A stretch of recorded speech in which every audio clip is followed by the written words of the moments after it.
The phenomenon of one-hit wonders highlights how fleeting fame can be in the music industry, with some bands rising to international stardom only to vanish after one massive hit. While some disappear due to changing trends or creative burnout, controversy often accelerates their fall, whether through scandals, legal disputes, or internal strife. This list explores 20 bands that became household names overnight, only to fade from the spotlight due to various struggles, despite their undeniable talent. By focusing on bands with verifiable online content like photos, interviews, and music videos, we dive into how their brief moments of fame left lasting impressions. Los Del Rio, a Spanish music duo consisting of Antonio Romero Monge and Rafael Ruiz Perdigons, became a global sensation in 1995 with their infectious hit Macarena. Originally released in 1993, the song gained international fame after the Bayside Boys remix, which added English-language verses and a dance beat. Macarena became an unstoppable cultural force, topping charts in multiple countries and becoming an inescapable party anthem. The accompanying dance, with its easy-to-follow hand motions, became a worldwide phenomenon, solidifying Macarena as one of the most recognizable songs of the 1990s. However, despite the song's massive success, Los Del Rio were largely dismissed as a novelty act. Critics pointed out the duo's lack of musical diversity and accused them of capitalizing on cultural stereotypes. The repetitive lyrics and catchy but simplistic dance beat made some view Macarena as a passing fad rather than a serious musical achievement. The overwhelming success of the song also became a double-edged sword, as Los Del Rio struggled to release anything that could compete with its runaway popularity. Subsequent releases failed to capture the public's attention, cementing their status as a quintessential one-hit wonder. Despite the criticism, Macarena has endured as a party staple, continuing to be played at weddings, sports events, and celebrations worldwide. Los Del Rio may not have achieved further mainstream relevance, but their contribution to pop culture remains undeniable. Decades later, Macarena is still synonymous with fun and nostalgia, ensuring that Los Del Rio's legacy lives on through a single, unforgettable hit that transcended borders and generations. Chumbawamba, a British band known for their eclectic mix of punk, folk, and pop, became a global sensation in 1997 with their hit Tubthumping. The song's rousing chorus, "I get knocked down, but I get up again," became an anthem of resilience and defiance, earning them chart-topping success across the world. Despite its mainstream appeal, Tubthumping was rooted in the band's rebellious ethos, blending a catchy melody with political undertones about working-class struggles. However, Chumbawamba was never a typical pop band. Formed in the early 1980s, the group was deeply influenced by anarchist principles and known for their political activism, often using their music to address issues like inequality, anti-fascism, and corporate greed. This rebellious attitude made their sudden commercial success both surprising and controversial. Some fans accused the band of selling out by signing with a major label, while others praised them for spreading their message to a wider audience. The band fueled controversy further with public stunts, such as vocalist Dambert Novakan dumping a bucket of ice water over British politician John Prescott at the 1998 Bright Awards. Despite the fame of Tubthumping, Chumbawamba struggled to replicate its success. Subsequent albums received critical praise, but failed to achieve significant commercial traction. After years of declining mainstream attention, the band disbanded in 2012, stating that they had run out of things to say. Chumbawamba's legacy extends beyond their one massive hit. They remain remembered not just for Tubthumping, but for their commitment to political activism and their refusal to conform to the music industry's expectations. While their mainstream moment was brief, the defiant spirit of their music and their unforgettable anthem continues to resonate with audiences who value individuality and resilience. Crazy Town burst onto the music scene in 2000 with their smash hit Butterfly, a rap-rock anthem with an irresistible blend of smooth melodies, catchy lyrics, and hip-hop beats. Built around a sample from Pretty Little Ditty by the Red Hot Chili Peppers, the song's laid-back, romantic vibe was a departure from the band's typically aggressive rap-rock sound. Butterfly became an international chart topper, reaching No. one on the Billboard Hot 100 and turning Crazy Town into overnight stars during the height of the rap rock craze. However, the band's sudden rise to fame was accompanied by turmoil. Crazy Town, led by co-vocalists Shifty Shellshock, Seth Binzer, and Epic Mazur, was plagued by internal conflict, addiction struggles, and negative media attention.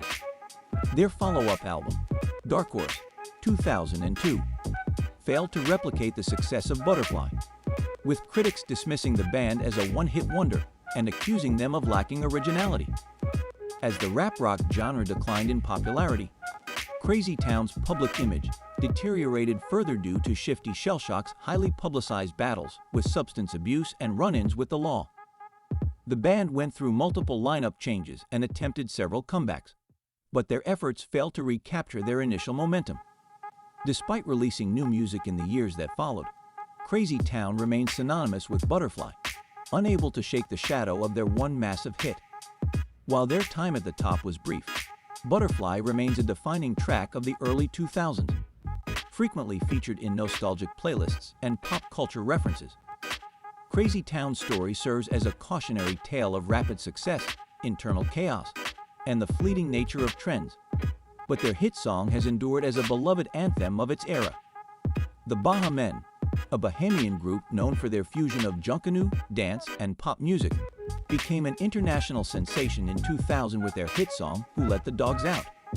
With its infectious chorus and upbeat rhythm, the song quickly became a cultural phenomenon, dominating radio stations, sports events, and dance floors worldwide. Who Let the Dogs Out won a Grammy Award for Best Dance Recording and became synonymous with celebration and energy. However, despite its massive popularity, the song was also polarizing, with many labeling it an annoying earworm due to its repetitive hook. The origins of the song sparked controversy, as several artists and producers came forward claiming they had a hand in creating or popularizing the phrase. The song was initially written by Trinidadian artist Anselm Douglas, who recorded it in 1998 as a track about disrespectful men.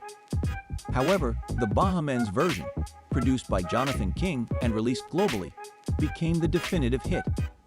This led to legal disputes over rights and royalties, further marring the band's moment of success. Despite attempting to follow up with new music, including tracks like You All Dat, the Baha Men were unable to replicate the overwhelming success of their breakout hit.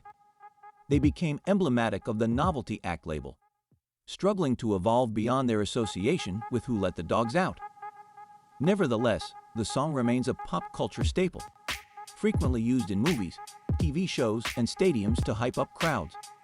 While the Baha Men never escaped their one-hit wonder status, they left an enduring mark on the music industry with a song that has stood the test of time as a universally recognized anthem of fun and celebration. The Verve Pipe captured widespread attention in 1996 with their hauntingly beautiful hit The Freshman, a melancholic ballad that explores themes of guilt, regret, and youthful mistakes. The song resonated deeply with listeners, becoming a defining track of the late 1990s alternative rock scene. The emotional lyrics, combined with lead singer Brian Vander Ark's heartfelt delivery, made The Freshman a massive success, peaking at No.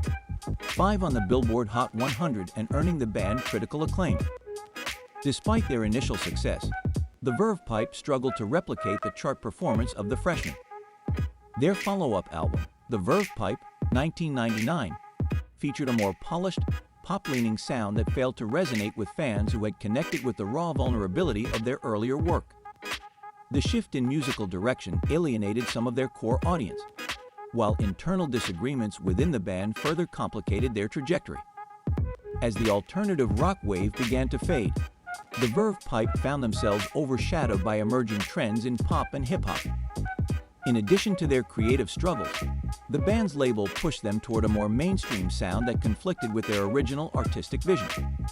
Subsequent releases failed to gain significant airplay, leading to a steady decline in mainstream relevance.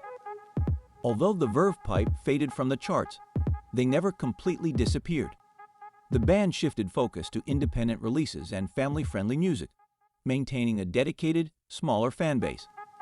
The Freshman remains a standout anthem of introspection and youthful turmoil, continuing to resonate with listeners and ensuring the Verve Pipe's place in music history as the creators of one of the most memorable alternative rock ballads of their time. Alien Ant Farm shot to fame in 2000 and won with their energetic cover of Michael Jackson's Smooth Criminal. The band's rock reinterpretation of the iconic pop hit, paired with a quirky and humorous music video filled with Michael Jackson references, captivated audiences and became a global sensation. The song reached No. 1 on the Billboard Modern Rock Tracks chart and was a commercial hit worldwide, catapulting the band into the mainstream. Their success was further solidified with their platinum-certified album Anthology, which also featured original tracks like Movies. However, their rise to fame was not without criticism. Many critics dismissed Alien Ant Farm as a band reliant on covers rather than original material, claiming that their version of Smooth Criminal overshadowed their creative efforts. Despite the band's attempts to establish their identity through original music, their success remained tied to their breakout cover. In 2002, tragedy struck when Alien Ant Farm was involved in a serious bus accident while touring in Spain. The crash claimed the life of the driver and left several band members injured, including lead singer Dryden Mitchell, who suffered a fractured neck. The accident forced the band to take a hiatus, derailing their momentum during a critical period in their career. Although Alien Ant Farm eventually returned to recording and touring, they were never able to recapture the same level of mainstream success. Nevertheless, their cover of Smooth Criminal remains a beloved anthem of early 2000s rock and a testament to their ability to reimagine a classic hit with a unique twist. Despite the challenges they faced, Alien Ant Farm's unforgettable contribution to the fusion of rock and pop culture continues to be celebrated. Wheatus became a household name in 2000 with their quirky, angst-filled anthem Teenage Dirtbag. With its catchy melody, humorous yet relatable lyrics about unrequited love, and lead singer Brendan B. Brown's distinctive nasally vocals, the song struck a chord with teens and young adults worldwide. Featured in the hit film Loser and later in popular shows like One Tree Hill and The Summer I Turned Pretty, Teenage Dirtbag became a defining track of early 2000s pop culture. The single topped charts in Australia and Europe and gained cult status, ensuring its enduring legacy as a coming-of-age anthem. Despite the massive success of Teenage Dirtbag, Wheatus struggled to maintain their mainstream momentum. The band became embroiled in disputes with their record label over creative control and royalties, leading to a lack of promotional support for their subsequent releases. Brown's insistence on retaining control over the band's music led to conflicts that ultimately resulted in the band parting ways with their label. This setback, combined with the changing musical landscape, made it difficult for Wheatus to match the popularity of their breakout hit. Despite their challenges, Wheatus never stopped creating music. They released several independent albums and continued to tour, maintaining a loyal fanbase. However, mainstream success eluded them, and they became firmly associated with their one massive hit. Teenage Dirtbag's resurgence through TikTok trends and nostalgic playlists has reaffirmed Wheatus' place in music history as the creators of a beloved anthem of youthful awkwardness and resilience. While they never had another chart-topping single, Wheatus' cultural impact proves that a single song, when it resonates deeply, can create a legacy that lasts for decades. Len skyrocketed to fame in 1999 with their sun-soaked hit Steal My Sunshine, a feel-good track that perfectly captured the carefree vibe of summer. The song, with its infectious beat, dreamy vocals, and nostalgic narrative, became a defining anthem of the late 1990s. Steal My Sunshine was heavily inspired by the 1976 track More by Andrea True Connection, with Len using a prominent sample that contributed to its distinctive groove.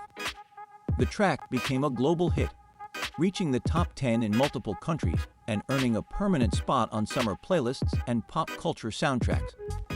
Despite the massive success of Steal My Sunshine, Len struggled to maintain their momentum.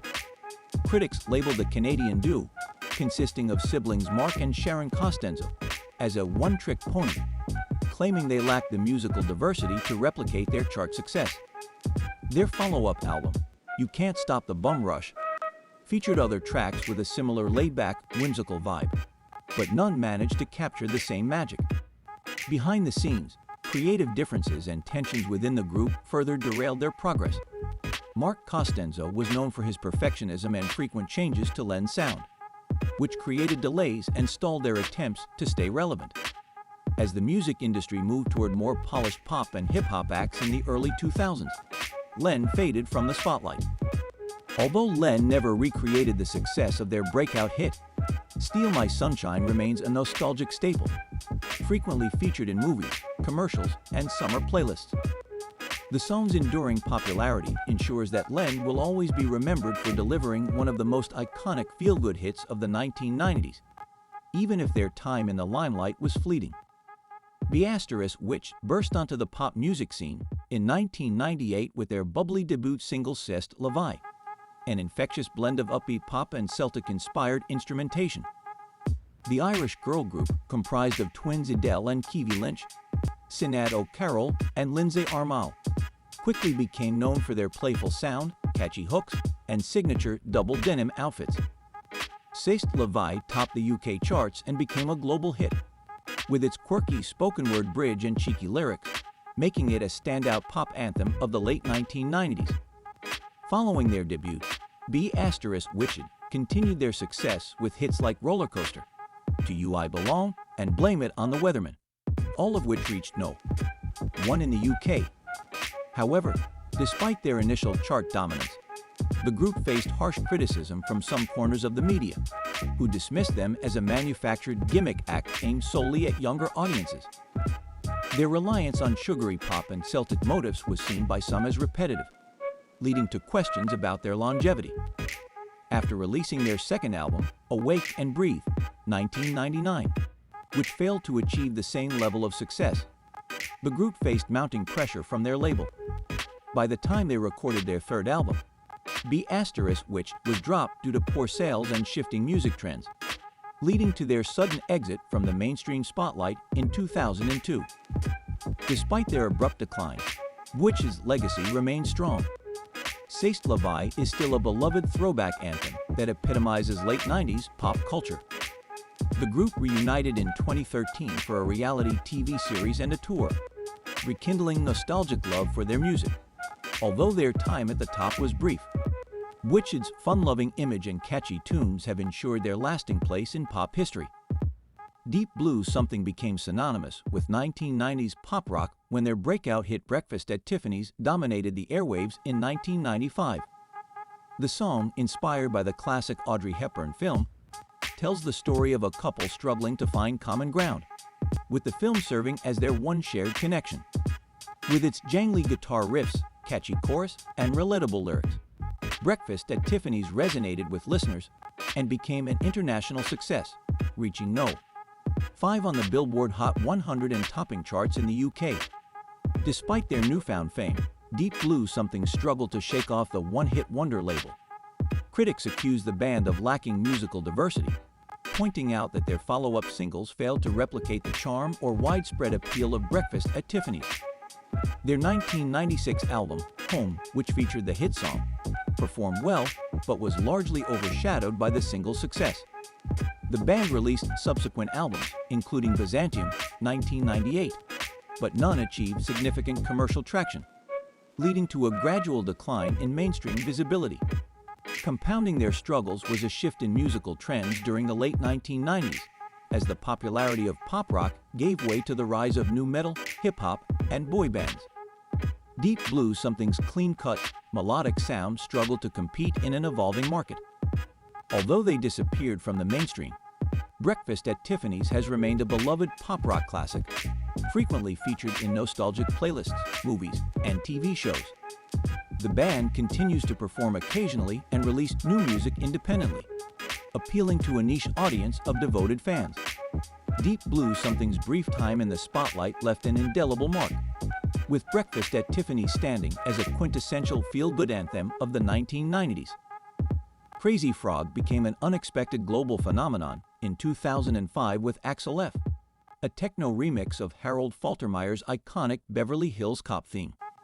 Originally created as a ringtone featuring a quirky animated frog making annoying motorbike noises, Crazy Frog quickly evolved into a full-fledged music project. The bizarre, bug-eyed character with a visible, virtual anatomy became an instant viral sensation, dominating charts worldwide and sparking a wave of ringtone downloads, merchandise, and music videos. Axel F topped the charts in over 10 countries, becoming both a commercial success and an internet meme before memes were commonplace. However, Crazy Frog's popularity was met with significant backlash. Critics lambasted the project as a manufactured cash grab designed to exploit ringtone culture rather than a legitimate musical act. Many listeners found the frog's incessant noises irritating rather than entertaining, and the character's overexposure quickly led to Crazy Frog fatigue. Additionally, there was controversy surrounding the character's design, with some parents and organizations complaining about its anatomically explicit appearance, prompting calls for censorship. Legal disputes over the licensing rights for the Axel F remix and related merchandise also added to the controversy. Despite attempts to capitalize on their viral success with follow-up singles and albums, none of Crazy Frog's subsequent releases matched the runaway success of Axel F. By the late 2000s, Crazy Frog had largely disappeared from the mainstream, with the project quietly disbanding. Though polarizing, Crazy Frog remains a cultural artifact of the mid-2000s, emblematic of the ringtone craze and early viral internet culture. The character's resurgence in memes and throwback playlists keeps its legacy alive, reminding audiences of a time when a surreal, animated frog could top the charts and divide the world with its so bad it's good appeal. OMC, Otara Millionaires Club, a New Zealand duo led by Paulie Fumana and producer Alan Jansen, achieved global fame in 1995 with their quirky, genre-blending hit How Bizarre. The song's catchy chorus, mariachi-style horns, and upbeat rhythm made it an instant earworm, while Fumana's laid-back vocal delivery added a unique charm. How Bizarre became a surprise sensation, reaching No. 1 in several countries, including the US Billboard Hot Adult Contemporary chart, and earning heavy rotation on MTV. The song's whimsical lyrics and distinctive sound turned it into a 1990s cultural staple. Despite their success, OMC's rise was marred by internal tensions and personal struggles.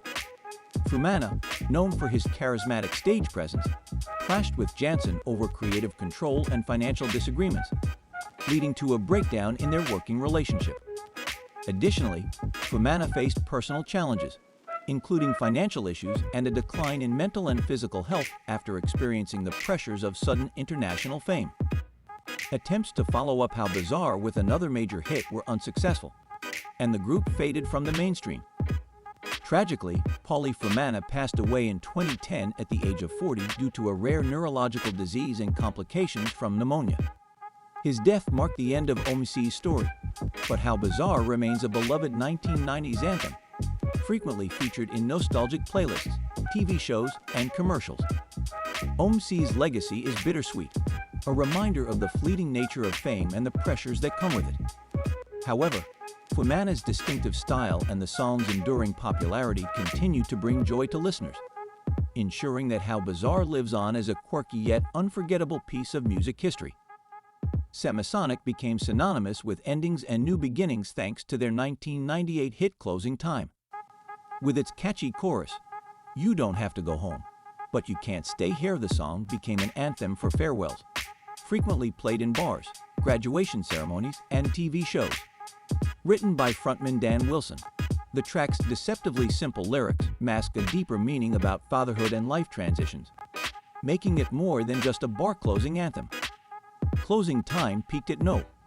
1 on the Billboard Modern Rock Tracks chart and received a Grammy nomination, cementing Semisonic's place in late 1990s pop culture.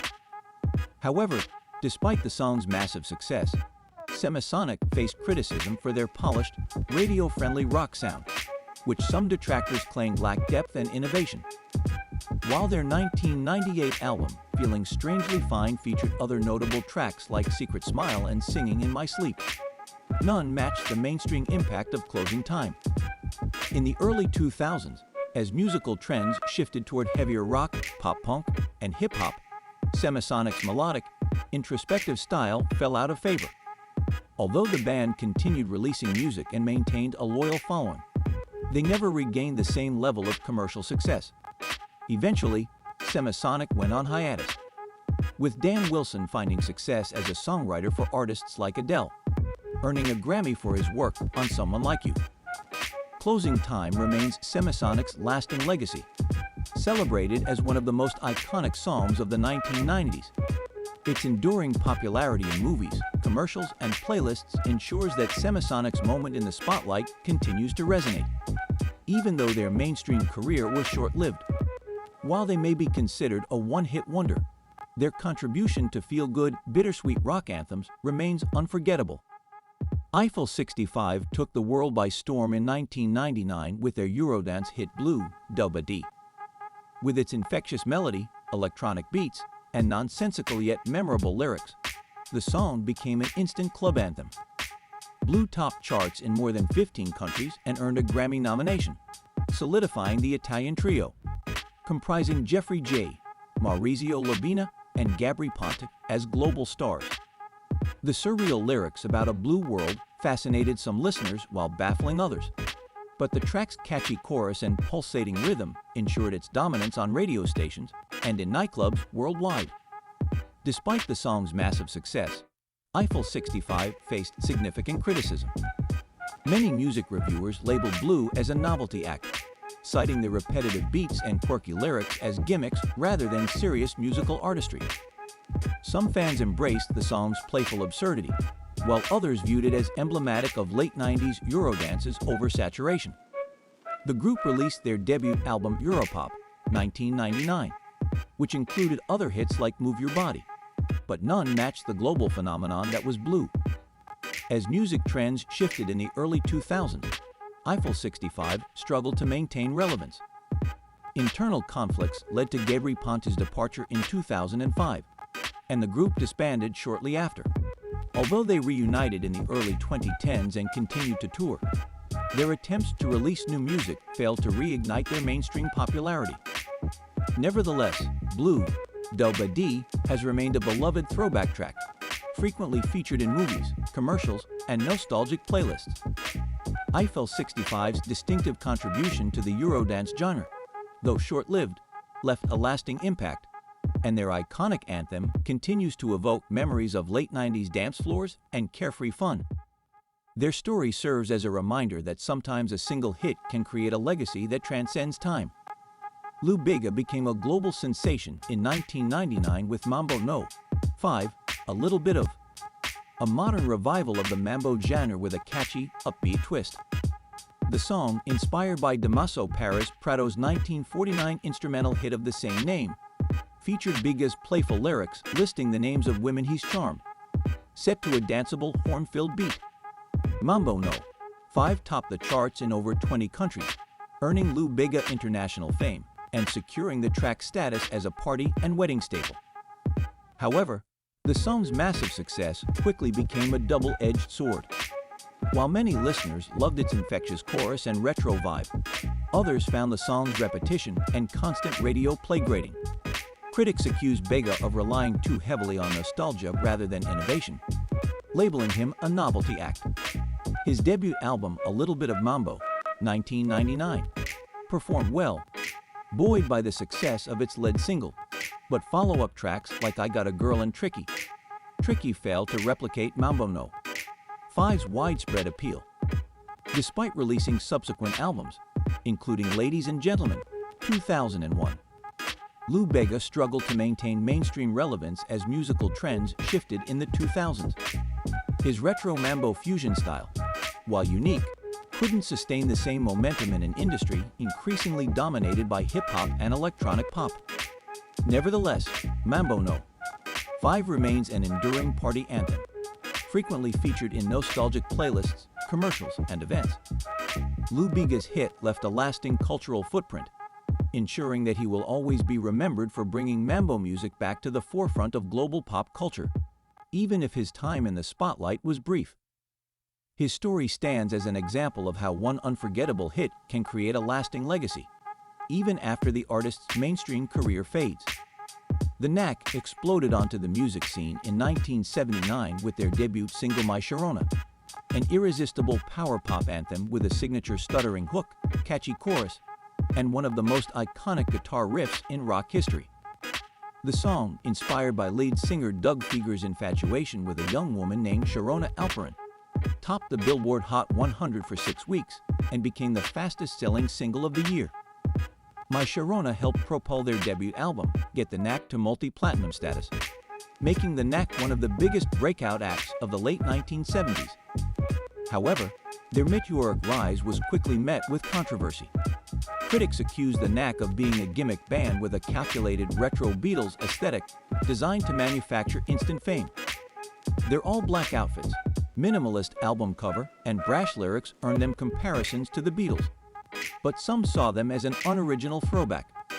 The backlash was further fueled by accusations of misogyny due to the suggestive lyrics in My Sharona and other tracks. Internally, the band struggled with tensions over their direction and mounting pressure to replicate their debut success.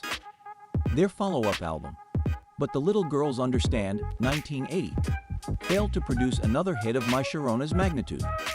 By 1981, internal conflicts and waning public interest led to their initial breakup. Although they reunited several times over the years, the Knack never fully recaptured their early success. However, My Sharona remains a timeless classic, frequently featured in movies, commercials, and nostalgic playlists.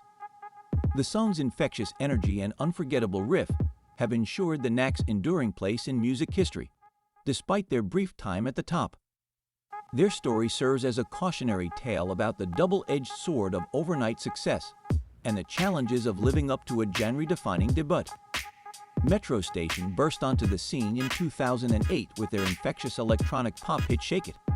With its energetic beat, playful lyrics, and anthemic chorus, the song quickly became a staple at parties and clubs, earning widespread airplay on radio and TV. Shake It peaked at No. 10 on the Billboard Hot 100 and was certified multi-platinum, making Metro Station one of the standout bands of the mid-2000s electronic pop rock movement. The band, led by co-vocalists Trey Cyrus, stepbrother of Miley Cyrus, and Mason Musso, embraced a youthful, rebellious image that resonated with fans of the era. However, behind their rapid success, Metro Station was plagued by internal conflicts and negative media attention.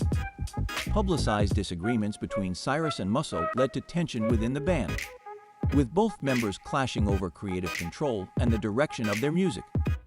Critics dismissed the band's sound as shallow, accusing them of relying on repetitive electronic hooks and catering to a fleeting trend rather than evolving their style. By 2010, the band officially disbanded due to irreconcilable creative differences. Both Cyrus and Musso pursued solo projects during their hiatus, but neither achieved the same level of mainstream success. The band briefly reunited in 2014, releasing new music and touring in an attempt to reignite their fanbase. However, their subsequent releases failed to recapture the buzz of their debut, and they quietly dissolved once again. Despite their tumultuous history, Shake It remains an iconic throwback anthem of the late 2000s, frequently featured in nostalgic playlists and social media throwbacks. Metro Station's fleeting rise and fall serve as a reminder of how internal strife and media scrutiny can derail even the most promising careers. But their brief moment of fame continues to resonate with fans who remember the carefree fun of their signature hit.